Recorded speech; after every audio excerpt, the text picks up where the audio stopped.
கைகள் சேர்த்து தத்துவங்களானதொரு பாய்மரங்கள் நட்டு 4 வேதங்களும் நங்கூரமாக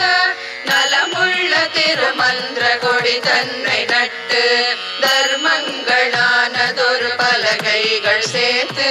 தத்துவங்களானதொரு பாய்மரங்கள் நட்டு 4 வேதங்களும் நங்கூரமாக நலமுள்ள திருமந்திர கொடி தன்னை நட்டு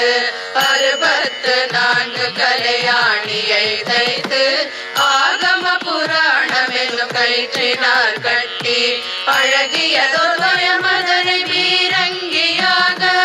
அழிகுருகை மாறனதற்கு அதிபதியாக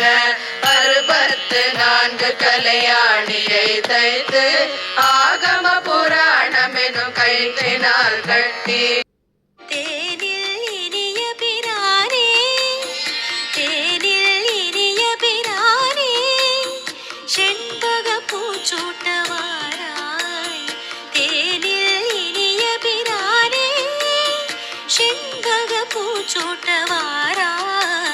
செண்பக பூச்சூட்டவா